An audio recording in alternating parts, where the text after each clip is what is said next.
People come up to me in the street and they say, was that incident with Hulk Hogan real? Now, for those of you who don't know, Hulk Hogan, this wrestler person, was on my talk show. I had a show called Hot Properties. We're supposed to have on what's hot, what's not, or whatever. So someone on my staff, I shouldn't say my staff, that's a little presumptuous with me, someone who worked for me who, I could fire, came up to me and they said, we can get Hulk Hogan and Mr. T on the show because of WrestleMania. I said, yeah, good. Oh, sure. WrestleMania, yeah, good. No, they said, no, it'd be great for the ratings. I said, well, then, good. Yeah, good. Okay, so we found out a few minutes later that Mr. T's people said that Mr. T will not come down to the show unless there's 50 kids in the audience. So I said, oh, shit. So I said, all right, let's go get a school bus, go down there, throw some Hot Properties T-shirts on these kids, sedate them, put them on the bus, bring them back here, put them in the audience. I mean, I love kids, but I love ratings too, ladies and gentlemen, you know? Let's be honest about this. So I'm in my dressing room, and this person that works for Mr. T comes up to me in my dressing room before the show, before Mr. T gets there, and says, Mr. Belzer, we're kind of walking on eggshells around Mr. T today because he's in a bad mood. He's in a bad mood. Ethiopia's in a bad mood, you know what I'm saying? This guy makes $3 million a year, and he's in a bad fucking mood? Now, give me a personal break, will you? To myself, I said that. I said that to myself. I said, oh, well.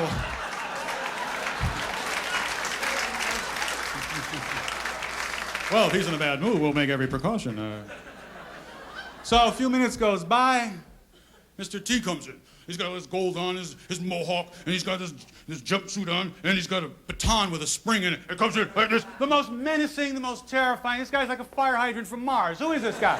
Who's not of this earth. Just comes in, and he's real intimidating, and everyone's scared of him, and he's real imposing. Hey, where's my letter? Where's my letter? Where's my letter? And his interpreter said he's saying, where's my dressing room? Where's my dressing room? I didn't know him. Well, Mr. T, welcome, to the show. We got the kids here. I'm glad you could do it. Okay, where's my letter? Back there. So I started to talk like I'm a little bit. It's back there. So he went back there pumping the thing. A few minutes goes by, the Hulk comes in. Now this guy, the Hulk, is 6'7". He weighs 339 pounds. I'm 150, 6'1". Newsweek magazine called me the pencil-armed comedian. Thank you, Newsweek, very much. I'll subscribe next year to you. Yeah, right. Well, the Hulk comes in. He walks like this. It's like this. It's like he got fucked in the ass by a rhino. This. Well, here's a real normal way for a man to walk. This Schwarzenegger Rambo Hulk walk. It's like these guys are so terrified of not being masculine or being wimpy that they've distorted the whole idea of what it is to be a man. It's like, comes in, hey, dude, how you doing, dude? What do I have, a hat on and land in Colorado? What the fucking dude? What are you talking about? To myself, I said that. I said, how are you, Hulk person? I said, you're a real funny dude. I like you, dude. I want to be in your next movie. Yeah, I go in the fucking studio and I'll co-star with you. Right, sure, right, great. Again, to myself, I said that. I said, oh, yeah, I'd love to be in a movie. Okay, where's my man, Mr. T? Well, he's back there doing this, so got that baton spring going. And he goes and ambles off, goes in there. Okay, the show's going to begin now, right? Come out, do the warm-ups, ladies and gentlemen, Hot Properties. You got the 50 sedated kids in the audience. We got these 2 repressed gay guys backstage who are afraid of men and women. They'll be out in a second. Now we have a great show. Okay, come out. First guest, Mr. T comes out. He's got the baton on camera now. Doing this on camera. Comes out, sits down next to me, they sit in the chair, and we're on the air now. And me, like an asshole, I tried to talk to him. Because it's a talk show and I'm the host. What an asshole I am. I actually tried to do my job. So I was trying to be nice. One-word answers, grunts, groans. He's misogynistic. He's racist. He's everything. And I look at him and I say, well, I was trying to give him the benefit of the doubt because if a guy looks that severe, maybe he's compensating for something. Maybe, he had some story about his... No, he's an asshole. He's a fucking asshole. Some people are just assholes. I'm sorry. In his case. So, I asked him, he said, all men in New York are wimps. All men in New York. Like every man in New York is a wimp, He said, I had to go on the subway today. I beat up 3 muggers. I said, yeah, babe, sure you did. Right. To myself. I said, oh, that's good. I'm glad you're cleaning up the subway there. That's really nice of you. Then I said a word like exclaim. He said, I don't know that word. I'm from the street. I said, well, I'm from the street too, and I learned the word. And then I said out loud. I said that out loud. And the audience went, whoa. And he started pumping the thing a little more. Then smoke started coming out of the baton. His hair stood more on end. He started remembering Farrakhan's speeches. He was going crazy there. So we go to commercial. And I lean over to him. I say, Mr. T, babe,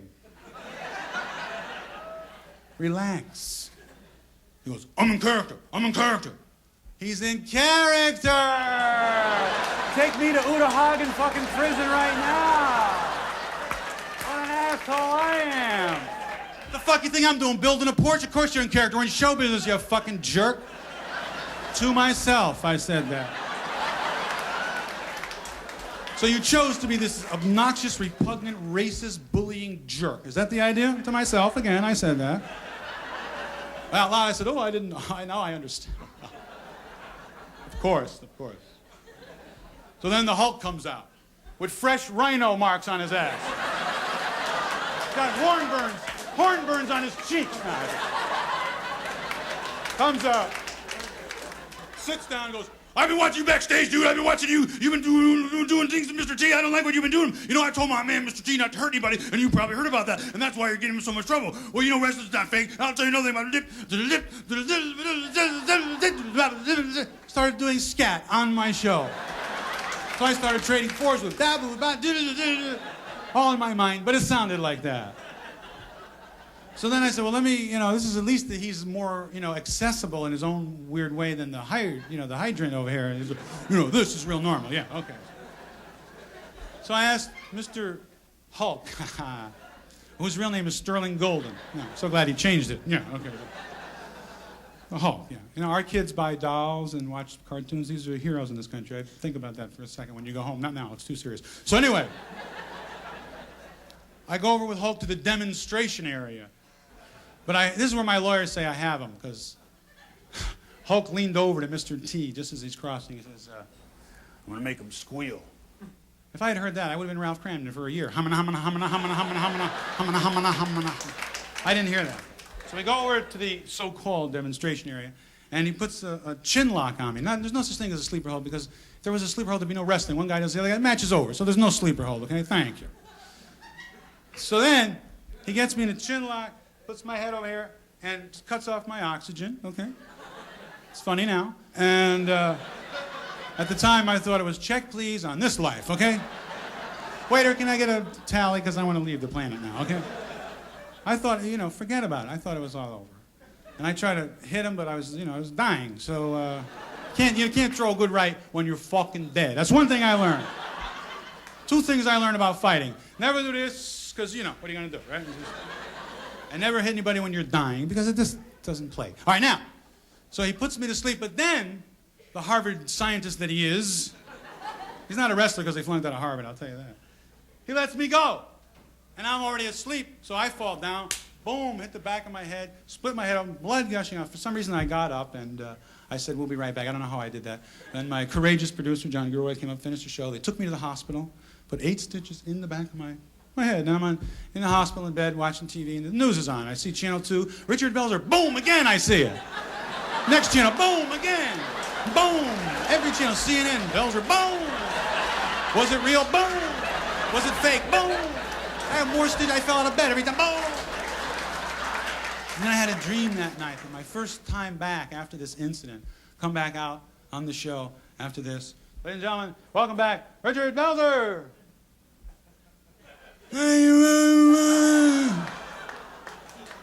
really good to be back.